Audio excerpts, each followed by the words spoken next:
नमस्कार दोस्तों, मैं हूं आपके साथ मदन राजपुरोहित। एमएस कोचिंग सेंटर के यूट्यूब प्लेटफॉर्म पर आपका हार्दिक स्वागत है। आज हम करेंगे क्लास 10 साइंस में चैप्टर नंबर 1। इस चैप्टर को हम दो भाग में डिवाइड करेंगे। आज हम करेंगे बैलेंस रिएक्शन तक चैप्टर। उसके बाद आगे वाले चैप्टर में हम संयोजन, वियोजन, dissociation, displacement, double displacement reaction को करेंगे और चैप्टर अपना कंप्लीट करेंगे। चलो let's start first today first class. आज हम सबसे पहले स्टार्ट करते हैं। उससे पहले कुछ बेसिक बातें बता देता हूँ। ये होता है एरो का साइन या तीर का निशान। इस एरो के साइन के इधर वाले को बोलते हैं अभिकारक, रिएक्टेंट या क्रियाकारक। इस एरो के इधर वाले साइन इधर वाले को बोलते हैं उत्पाद या प्रोडक्ट या क्रियाफल। आप कोई भी नाम याद कर सकते हो। इस एरो के इधर वाले को बोलते हैं अभिकारक, क्रियाकारक या रिएक्टेंट। इस एरो के इधर वाले को बोलते हैं उत्पाद, प्रोडक्ट या क्रियाफल। इस एरो के ऊपर जो लिखा होता है, कभी आपने प्रेशर देखा होगा, कभी टेम्परेचर देखा होगा, कभी आपने कोई कैटलिस्ट का नाम लिखा होगा, उसका मतलब होता है कि रिएक्शन उसके प्रेजेंस में कंप्लीट हो रही है। आपने कोई रिएक्शन देखी होगी, उसमें लिखा होगा, जैसे सपोज एक रिएक्शन ये वाली आपकी बुक की फर्स्ट रिएक्शन है। इस रिएक्शन के अंदर यहाँ पर आपने छोटा सा S लिखा होगा, यहाँ पर G लिखा होगा, यहाँ पर S लिखा होगा, या फिर कभी कभी AQ लिखा होगा या LQ लिखा होगा। क्या मतलब है S G AQ LQ का? S लिखा हो मतलब होता है, S का मतलब होता है सॉलिड, यानी कि वो कौन से स्टेट में है? सॉलिड स्टेट में है। अगर LQ लिखा हो मतलब वो है लिक्विड स्टेट में। कौन से स्टेट में है?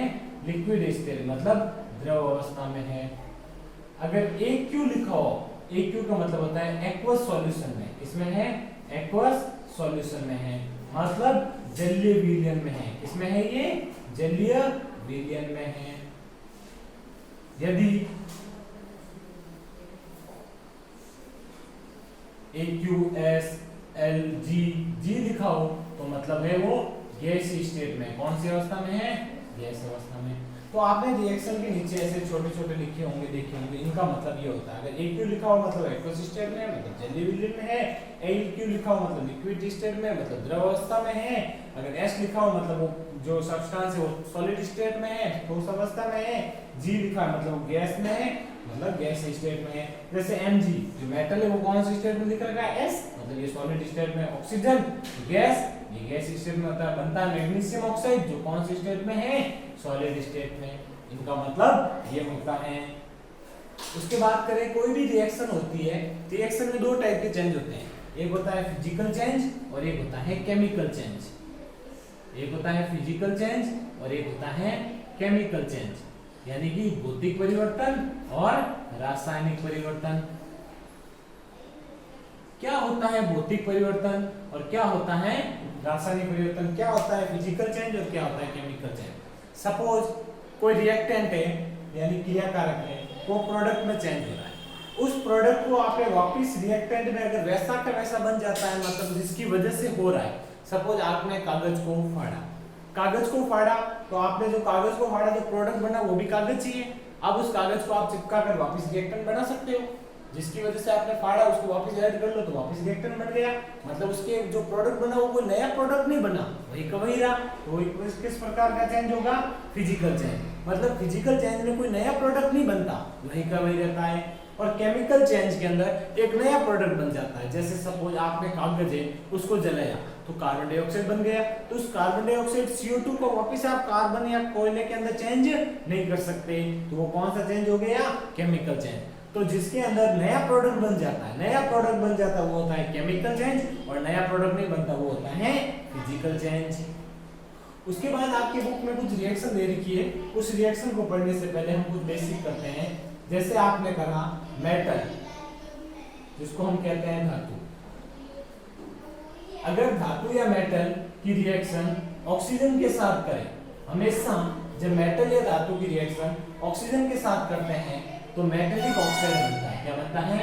मेटेलिक ऑक्साइड, यानी कि धात्विक ऑक्साइड।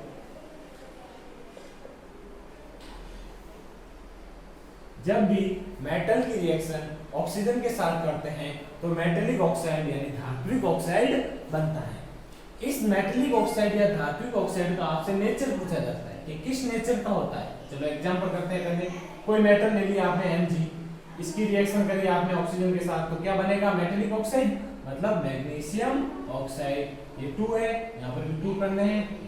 ये भी हम बैलेंस रिएक्शन में समझेंगे 2 का मतलब ये मेटेलिक ऑक्साइड बना। इसका आपसे पूछते हैं नेचर, पूछते हैं क्या किस नेचर का होता है, ये किस प्रकृति का होता है, किस नेचर का होता है। तो इसकी नेचर का पता लगाने के लिए हम क्या करते हैं, जब भी मेटेलिक ऑक्साइड की रिएक्शन हम वाटर के साथ करते हैं, जब भी हम मेटेलिक ऑक्साइड की रिएक्शन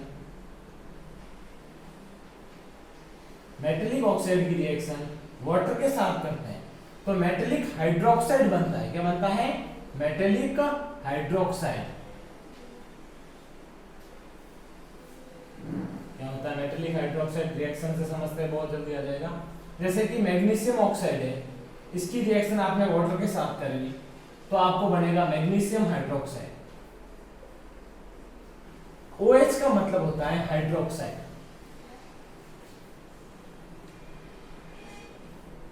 जब भी आपने मेटेलिक ऑक्साइड की रिएक्शन वाटर के साथ करी तो मेटेलिक हाइड्रोक्साइड बना।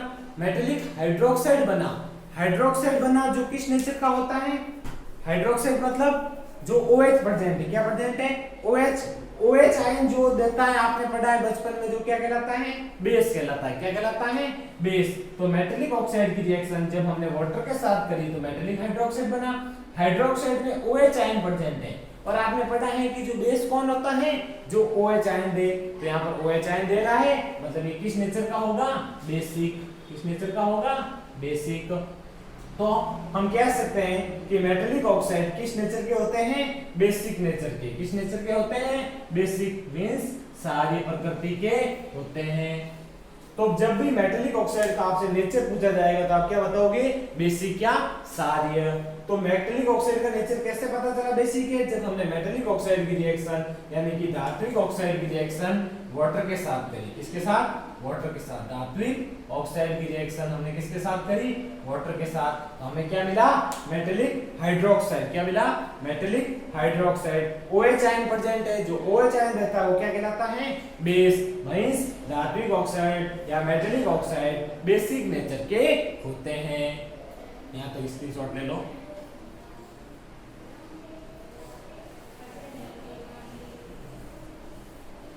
अब हमें पता करना है कि नॉन मेटल क्या होता है। नॉन मेटल की रिएक्शन जब हमने वाटर के साथ करी, ऑक्सीजन के प्रेजेंस में करी, नॉन मेटल की रिएक्शन जब हम ऑक्सीजन के साथ करते हैं तो बनता है नॉन मेटेलिक ऑक्साइड। क्या बनता है? Non metallic oxide. Means non metal means अधातु। अधातु की रिएक्शन आपने ऑक्सीजन के साथ करी तो क्या बनता है? नॉन मेटेलिक ऑक्साइड मींस अधात्विक ऑक्साइड।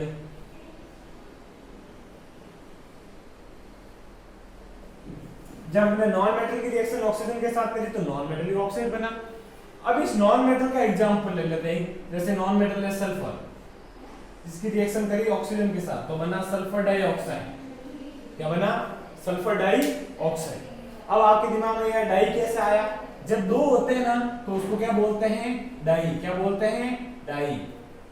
तीन होते हैं तो ट्राई, चार होते हैं तो टेट्रा, एक हो तो मोनो। तो यहाँ पे दो है तो हम क्या बोलते हैं? डाई। तो क्या बना? Sulphur dioxide. अब इसका हमें नेचर निकालना है। हमें इसका क्या निकालना है? नेचर निकालना है। तो हम इसका नेचर कैसे निकालते हैं? जब हमने नॉन मेटेलिक ऑक्साइड की रिएक्शन एसिड वाटर के साथ करते हैं। किसके साथ करते हैं? वाटर के साथ करते हैं। जब नॉन मेटेलिक ऑक्साइड यानी कि नॉन मेटेलिक ऑक्साइड है, इसकी रिएक्शन वाटर के साथ करते हैं तो क्या बनता है? एसिड। क्या बनता है? एसिड। देखो सल्फर डाइऑक्साइड है, नॉन मेटेलिक ऑक्साइड है, इसकी रिएक्शन वाटर के साथ करी तो यहां से कौन सा एसिड बनेगा? H2SO4। कौन सा एसिड है? सल्फ्यूरिक एसिड है। मींस कि जब हम नॉन मेटेलिक ऑक्साइड की रिएक्शन वाटर के साथ करते हैं तो हमें क्या मिलता है, एसिड मिलता है। तब हम कह सकते हैं कि नॉन मेटेलिक ऑक्साइड यानी कि अधात्विक ऑक्साइड का नेचर क्या होता है, क्या होता है नेचर, एसिडिक होता है। क्या होती है प्रकृति, अम्लीय होती है। तो नॉन मेटेलिक ऑक्साइड जब हम वाटर के साथ रिएक्शन करते हैं तो हमें एसिड प्राप्त होता है। इसका मतलब हम कह सकते हैं कि नॉन मेटेलिक ऑक्साइड यानी अधात्विक ऑक्साइड का नेचर क्या होता है, एसिडिक होता है। क्या होता है, एसिडिक होता है। अब आपके दिमाग में हमें कैसे मालूम चलेगा कौन सा नॉन मेटल है सर, कौन सा नॉन मेटल है। तो हम चैप्टर नंबर 4 या 5 थे आपके क्लास में 10th में, उसको हम पढ़ेंगे तब आपको पता चल जाएगा कौन सा मेटल है और कौन सा नॉन मेटल होता है। तो मेटेलिक ऑक्साइड और नॉन मेटेलिक ऑक्साइड का हमने नेचर पढ़ा है। अब हम पढ़ेंगे कि जब भी मेटल की रिएक्शन, जब भी मेटल होता है यानी धातु होता है उसकी रिएक्शन एसिड के साथ करते हैं यानी कि अम्ल के साथ करते हैं तो क्या बनता है, जब भी मेटल या धातु की रिएक्शन एसिड या अम्ल के साथ करते हैं तो हमेशा सॉल्ट और हाइड्रोजन गैस बनती है। जब भी मेटल की रिएक्शन एसिड के साथ करते हैं तो क्या बनता है, सॉल्ट और हाइड्रोजन गैस, मींस लवण और हाइड्रोजन गैस। एग्जांपल, कोई भी मेटल ले लीजिए, जैसे हमने मेटल लिया Mg, इसकी रिएक्शन करी HCl के साथ। HCl कौन सा एसिड है, हाइड्रोक्लोरिक एसिड। कमेंट बॉक्स में बताइए हाइड्रोक्लोरिक एसिड हमारे बॉडी के कौन से पार्ट में प्रेजेंट है, कौन से ऑर्गन में प्रेजेंट है। जब हमने मैग्नीशियम की रिएक्शन HCl के साथ करी तो हमें क्या मिला, मैग्नीशियम क्लोराइड। और कौन सी गैस निकली, हाइड्रोजन गैस। हमें कैसे मालूम चला ये हाइड्रोजन गैस है, जब हमने इसके पास मोमबत्ती लेकर गए तो हमें यहाँ से एक साउंड आया। कौन सा साउंड आया, पॉप साउंड, यानी कि फटफट की आवाज। जब भी पॉप साउंड या फटफट की आवाज आती है तो हमें पता चल जाता है यहाँ से कौन सी गैस निकल रही है, हाइड्रोजन गैस।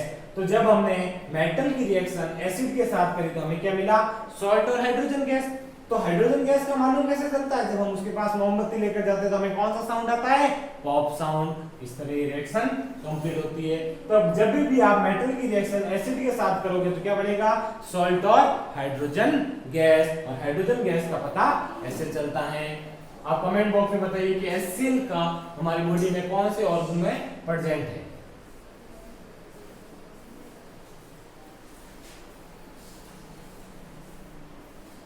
अब हम आगे करते हैं रिएक्शन को बैलेंस करना। रिएक्शन को बैलेंस करना आपकी बुक में सबसे ज्यादा बड़ा मेथड दे रखा है, अलग अलग स्टेप दे रखे हैं। एग्जाम में आपको स्टेप नहीं करना है, आपको डायरेक्ट करना है। कैसे करता है अभी हम सिखा रहे हैं, उसके बाद आपको डायरेक्ट करना है, वो स्टेप आपको नहीं करना है। एग्जाम में कोई स्टेप नहीं आते, डायरेक्ट रिएक्शन आती है, उसको आपको सॉल्व करना है। जैसे कि आपकी बुक में एक रिएक्शन दे रखी है, Fe की रिएक्शन जब आपने H2 के साथ करी, Fe की रिएक्शन आपने वाटर के साथ करी तो Fe2O3 plus H2 hydrogen gas बनती है। जब भी Fe की रिएक्शन वाटर के साथ करते हैं तो Fe2O3 प्लस हाइड्रोजन गैस बनती है। अब इस रिएक्शन को बैलेंस करना है। इस रिएक्शन को बैलेंस करने के लिए आपकी बुक में अलग अलग स्टेप देकर कर रखा है, हम डायरेक्ट करते हैं। तो रिएक्शन को बैलेंस करना, जिसपे क्वेश्चन आने के सबसे ज्यादा चांस है इस चैप्टर में, बैलेंस करने के लिए मल्टीप्लाई करते हैं। क्या करते हैं, मल्टीप्लाई। यहाँ पर मल्टीप्लाई हमेशा आगे करते हैं। कहाँ करते हैं, आगे, बीच में कभी भी नहीं करते। अब आप सबसे पहले नंबर चेक करो कि इस जो एरो के साइन के इधर वाले रिएक्टेंट है और इस एरो के साइन के इधर वाले प्रोडक्ट है, इनके नंबर बराबर होने चाहिए। बराबर हो गए मतलब वो बैलेंस रिएक्शन होगी। बैलेंस रिएक्शन आपकी बुक में लिख रखा है हीट एंड ट्रायल मेथड से करते हैं। कौन सी मेथड से, हीट एंड ट्रायल मेथड से। तो इस रिएक्शन को बैलेंस कैसे करें, तो सबसे पहले सिंपल, यहाँ पर Fe कितने लिख रखे हैं, 2। क्या लिख रखे हैं, 2। इधर Fe कुछ नहीं लिख रखा आगे पीछे तो 1 है। इधर 2 है, इधर 1 है, इधर भी कितने करने हैं, 2। इधर Fe1, इधर Fe2, इधर भी 2 करने हैं। तो इसको किससे मल्टीप्लाई कर देते हैं, 2 से। तो ये करा 2 से मल्टीप्लाई। इधर Fe कितने हो गए, 2। इधर भी कितने, 2। इधर हाइड्रोजन कितने हैं, 2। उधर हाइड्रोजन कितने हैं, 2। तो हाइड्रोजन बराबर है।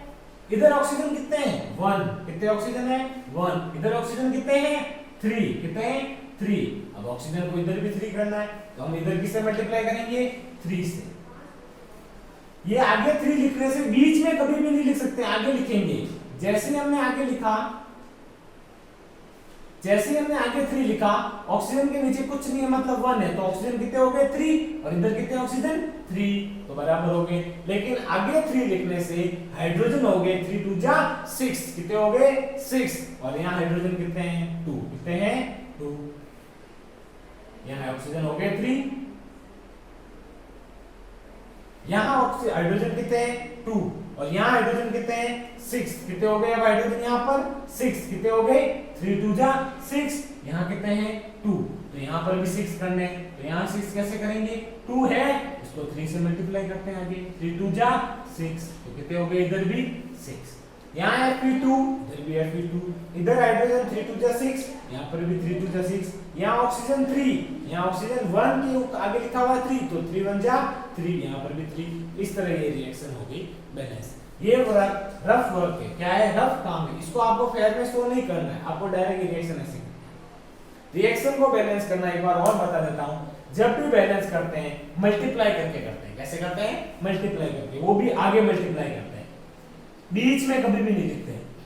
इसके Fe के नीचे कुछ नहीं लिखा है मतलब 1 है, इसके आगे 2 लिखा, 2 को 1 से मल्टीप्लाई किया कितना हो गया Fe 2, नीचे लिखा हुआ है 2, आगे हमने 3 मल्टीप्लाई करा तो हाइड्रोजन कितने हो गए 3 2 जा 6, ऑक्सीजन के नीचे लिखा हुआ 1, कुछ नहीं है मतलब 1 है, इसको आगे से मल्टीप्लाई किया कितने हो गए ऑक्सीजन 3, फिर यहाँ Fe2 है, हाइड्रोजन 6 है, ऑक्सीजन 3 है, यहाँ पर भी Fe2 है, ऑक्सीजन 3 है, हाइड्रोजन 3 2 जा 6 है।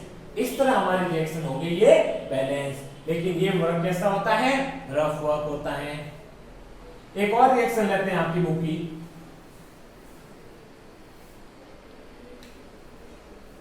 CO की रिएक्शन जब हमने H2 के साथ करी, हाइड्रोजन के साथ करवाई, हमें क्या मिला CH3OH, ये बनता है।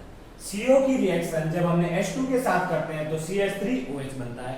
अब इस रिएक्शन को बैलेंस करते हैं। यहाँ कार्बन कितने हैं 1, यहाँ आगे कुछ नहीं है नीचे कुछ नहीं है 1 है, यहाँ कार्बन कितने हैं 1, आगे कुछ नहीं है नीचे कुछ नहीं है, यहाँ ऑक्सीजन कितने हैं 1, यहाँ ऑक्सीजन कितने हैं 1, यहाँ हाइड्रोजन कितने हैं नीचे 2 लिखे हुए हैं, मींस हाइड्रोजन यहाँ कितने हैं 2, यहाँ हाइड्रोजन कितने हैं, यहाँ हाइड्रोजन है ये 3 और ये 1, कितने हो गए हाइड्रोजन टोटल यहाँ पे 4, कितने हो गए 4, यहाँ हाइड्रोजन है 4 और यहाँ हाइड्रोजन है 2। अब इस रिएक्शन को बैलेंस करते हैं, इधर भी 4 करने हैं, इधर भी 4 करने हैं, तो हम किससे मल्टीप्लाई करते हैं 2 से, हमने आगे लिख दिया 2, तो जैसे ही 2 लिखा हाइड्रोजन कितने हो गए 4 और इधर भी कितने हैं 4, और ये रिएक्शन हो गई बैलेंस। कोई डाउट इसमें? ये वर्क रफ वर्क है, ये काम कैसा है रफ वर्क है। एक और रिएक्शन लेते हैं आपकी बुक की, HNO3 की रिएक्शन जब हमने CaOH2 के साथ करवाई, HNO3 की रिएक्शन कैल्शियम हाइड्रोक्साइड के साथ करवाई, तो क्या बनता है calcium nitrate plus H2O reaction होती है। जब हमने HNO3 की रिएक्शन CaOH के साथ करवाई तो कैल्शियम नाइट्रेट और H2O बना। अब इस रिएक्शन को बैलेंस करते हैं। इस रिएक्शन को बैलेंस कैसे करते हैं, बहुत इजी है। HNO3 का HNO3, Ca का Ca, अब ये ब्रैकेट के नीचे 2 लिखा हुआ, OH को भी मैंने बताया हाइड्रोक्साइड, ये नीचे 2 लिखा हुआ है, तो ये 2 ऑक्सीजन का भी है और 2 हाइड्रोजन का भी है, तो कितने हो गए O2 और H2। ये 2 लिखा हुआ है, ये 2 हाइड्रोजन का भी है और 2 ऑक्सीजन का भी है, यहाँ पर Ca। अब ये बाहर 2 लिखा हुआ है, ये 2 नाइट्रोजन का भी है और 2 ऑक्सीजन का भी है, तो Ca का Ca। ये 2 और नाइट्रोजन के नीचे कुछ नहीं है 1 है, तो 2 1 जा 2, तो नाइट्रोजन 2। ये 2 ऑक्सीजन के नीचे 3 लिखा हुआ है, नीचे 2 है, 2 3 जा 6, ऑक्सीजन कितने हो गए 6। इस रिएक्शन को आप ऐसे सॉल्व कर लेना, आराम से सॉल्व हो जाएगी। अब देखो, अब यहाँ हाइड्रोजन कितने हैं 1 और 2 3, यहाँ हाइड्रोजन कितने हैं 2, कितने हैं 2, यहाँ हाइड्रोजन है 1 और ये 2 कितने हो गए 3, और यहाँ हाइड्रोजन कितने हैं 2, यहाँ नाइट्रोजन कितने हैं 1, यहाँ नाइट्रोजन कितने हैं 2, यहाँ नाइट्रोजन है 1, यहाँ नाइट्रोजन है 2। बैलेंस कर ले, इधर इससे मल्टीप्लाई करते हैं 2 से, तो इधर कितने हो जाएंगे 2। अब इस 2 को कहां लिखेंगे, बीच में नहीं आगे लिखेंगे, कहां लिखेंगे, जैसे ही आपने आगे लिखा या हाइड्रोजन कितने हो गए, इसके नीचे कुछ नहीं है मतलब 1 है, तो 2 1 जा 2 और 2 4, कितने हाइड्रोजन हो गए इधर 4, उधर कितने हाइड्रोजन है 2, कितने हाइड्रोजन है 2, तो इसको भी 4 करना है, इसको किससे मल्टीप्लाई कर लेंगे 2 से, 2 2 जा 4, हाइड्रोजन कितने हो गए 4। ऑक्सीजन, ऑक्सीजन बताओ 2 3 जा 6, 6 और 2 8, कितने 8 2, ये नीचे 3 लिखा हुआ है, 2 3 जा 6, 6 और 2 8, इधर ऑक्सीजन 6, ये आगे 2 लिखा हुआ है, इसके नीचे कुछ नहीं है मतलब 1 है, 2 2 1 जा 2, 6 और 2 8, ऑक्सीजन भी कितने हो गए 8। कैल्शियम कितना है इधर 1, इधर भी कैल्शियम 1, तो रिएक्शन हो गई बैलेंस। इजी रिएक्शन थी, बड़ा दिख रहा था, हमने ऐसे सॉल्व किया और रिएक्शन हो गई बहुत आराम से बैलेंस। ये वाला वर्क कैसा है, रफ वर्क है। जब ये 2 आया इसको यहाँ 2 लिख देते हैं, यहाँ कोई हमने कुछ नहीं किया, यहाँ पे कुछ नहीं, यहाँ 2 लिखा है, ये दिया हमने 2, और इस तरह ये रिएक्शन हो गई बैलेंस। तो आपको ऐसी रिएक्शन आ जाए तो आपको ऐसे खोल कर रिएक्शन को बैलेंस करना होता है। एक रिएक्शन और कर लेते हैं, आपकी बुक की रिएक्शन करवा रहा हूं जो आपके एक्सरसाइज में पीछे दे रखी है, सारी रिएक्शन है। BaCl2 बेरियम क्लोराइड, इसकी रिएक्शन जब हम H2SO4 के साथ करते हैं तो क्या बनेगा, BaCl2 की रिएक्शन H2SO4 के साथ बनेंगे तो क्या बनेगा, बेरियम सल्फेट प्लस HCl, क्या बनेगा HCl, BaSO4 HCl बनेगा। अब इस रिएक्शन को सॉल्व करते हैं, यहाँ Ba कितना है 1, यहाँ Ba कितना है 1, यहाँ Cl कितना है 2, यहाँ Cl कितना है 1, इधर 2 है इधर 1 है, इधर भी 2 करना है, ये कर लिया हमने मल्टीप्लाई, हो गए 2 इधर भी। यहाँ हाइड्रोजन 2 है, यहाँ हाइड्रोजन 2 अपने आप हो गए, यहाँ पर भी, यहाँ S1 है, यहाँ पर भी S1 है, इधर ऑक्सीजन 4 है, इधर भी ऑक्सीजन 4 है, रिएक्शन बैलेंस, रिएक्शन बैलेंस। तो इस तरह आप कोई भी रिएक्शन को बैलेंस कर सकते हो। पहले सबसे पहले मैंने एग्जांपल कराया था Mg+O2 MgO, कितने ऑक्सीजन है 2, इधर कितने ऑक्सीजन है 1, तो हम 2 करना है तो मल्टीप्लाई करेंगे, 2 कहां लिखेंगे आगे, ऑक्सीजन कितने हो गए 2, Mg कितने यहाँ पर अब 1, इधर Mg कितने हैं 2, इधर भी 2 करना है, मैंने लिखा 2, ये हो गई रिएक्शन बैलेंस। तो इस तरह आप कोई भी रिएक्शन को बैलेंस कर सकते हो। एक रिएक्शन और ले लेते हैं आपकी बुक की,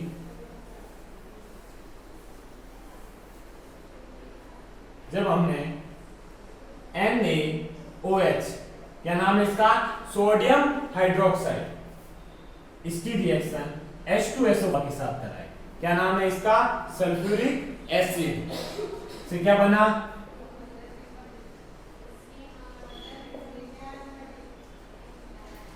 Na2SO4 प्लस H2O।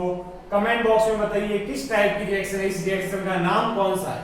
आपने पहले भी पढ़ रखे हैं, क्लास 8 9 में पढ़ी इस रिएक्शन का नाम, अगले चैप्टर में हम पढ़ेंगे इस बारे में, और इस रिएक्शन का नाम आप कमेंट बॉक्स में लिखो। इस रिएक्शन में NaOH की रिएक्शन H2SO4 के साथ करते हैं तो सोडियम सल्फेट प्लस वाटर बनता है, इस रिएक्शन को बैलेंस करता है। इधर Na कितना है 1, इधर Na कितना है 2, इधर भी कितना करना है 2 करना है, इसको लो मल्टीप्लाई कर दिया, इधर 2 करने से ऑक्सीजन कितने हो गए, 2 1 जा 2 और ये 4, इस एरो के इधर देखना है कितने हैं, ये 2 और ये 4, कितने हैं ऑक्सीजन 6, नाइट्रोजन और सोडियम हो गए 2, ऑक्सीजन कितने हो गए 6, इधर देखो 4 5, इसको आगे से 2 से मल्टीप्लाई करते हैं, 4 और 2 6, ऑक्सीजन इधर भी कितने हो गए 6, Na इधर भी कितने हैं 2, इधर आगे 2 लिखने से ये 2 और ये 4 6, इधर ये 4 आगे 2 लिखने से 2 और 4 6, सोडियम 2, इधर भी सोडियम 2, हाइड्रोजन 2 और 2 4, कितने हाइड्रोजन 4, यहाँ हाइड्रोजन कितने हैं 2 2 जा 4, यहाँ अभी मैंने बताया ये वो आगे लिखा हुआ है, इसके नीचे वाले से मल्टीप्लाई होता है तो 2 2 जा 4, यहाँ कुछ नहीं है 1 है तो 2 1 जा 2 और 4 6, इसलिए ऑक्सीजन 6 था, तो हाइड्रोजन भी कितने हो गए 4, सल्फर 1, इधर भी सल्फर 1, कंप्लीट रिएक्शन। ये इस तरह रिएक्शन को क्या कर सकते हैं हम बैलेंस कर सकते हैं। तो आप किसी भी तरह की रिएक्शन, आपकी बुक में जो भी रिएक्शन है आप इजीली बैलेंस कर सकते हो। बैलेंस करने के लिए आपको बस मल्टीप्लाई करना है, और नीचे वाला वर्क कैसा था रफ वर्क, कभी कभी एग्जाम में ये रिएक्शन नहीं देकर आपको नाम बोल देंगे कि बेरियम क्लोराइड की रिएक्शन सल्फ्यूरिक एसिड के साथ करते हैं तो बेरियम सल्फेट और हाइड्रोक्लोरिक अम्ल बनता है। इस रिएक्शन को संतुलित कीजिए, बैलेंस कीजिए। तो आपको इसका ये फॉर्मूले बनाने आना चाहिए। जिस किसी को भी इस फॉर्मूले में डाउट है, जब हम क्लास 9 का चैप्टर नंबर 1 करेंगे तब उसके अंदर मैं आपको फॉर्मूले बनाना सिखाऊंगा कि कोई भी फॉर्मूला कैसे बनाता है। तो उस वीडियो के अंदर हम ये फॉर्मूले बनाना सीख लेंगे। ओके, नेक्स्ट वीडियो में हम करेंगे चैप्टर के आगे वाली जो रिएक्शनों के टाइप है उसको हम आगे कंप्लीट करेंगे। आज हमने बैलेंस करना कंप्लीट करा है।